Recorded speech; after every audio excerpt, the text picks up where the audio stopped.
So you mentioned the DOC signed back 14 years ago in 2002. China signed the document with Yep. 10 ASEAN countries. Yep. And it seems that China has been exercising self-restraint over Yes. this issue. Yep. But why are the other parties, some of the other parties, not equally committed to the document? Well, firstly, I really doubt some of the parties' sincerity about DOC. For example, for a long time, China has been calling for negotiation, the dialogues, especially for the Filipinos, but they never seriously take China's proposals.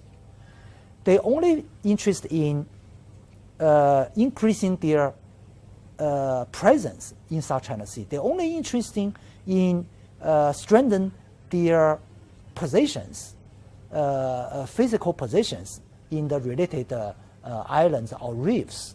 No any interest in talking or negotiating with Chinese. So I'm really wondering what is their true intention. Their calculation is by real actions, they can make a de facto of the occupation. So that is the calculation.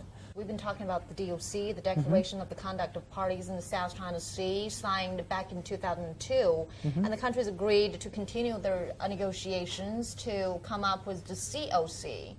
But with the lack of sincerity from some of the parties involved, do you think that there's a necessity to continue on to reach the COC? Well, it's a very critical question not facing me, not facing all the related claimants, and not facing ASEAN and China.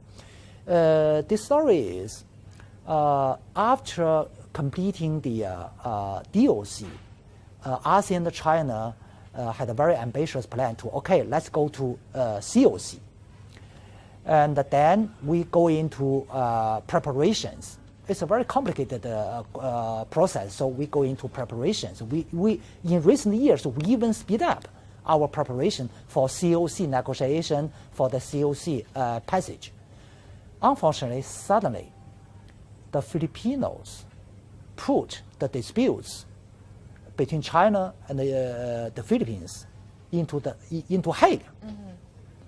That's a violation of DOC. That's a serious damage for the atmosphere and the base for the preparation for COC. So, returning to your question, because of the illegal intervention from Hague, the base for the COC preparation was seriously damaged. And I really worried about the process of the preparation for COC. Because firstly, the Philippines violated the commitment to the DOC.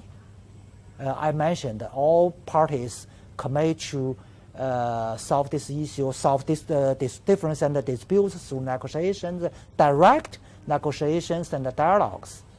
They violated the commitment. And Hague, the arbitration also damaged the DOC. So under such a situation, under such an atmosphere, how we can go further for preparation about the COC? So I think only when we stop such a so-called arbitration, and only when the Philippines return to their commitment to DOC, then we can restore the base for preparation of COC negotiation.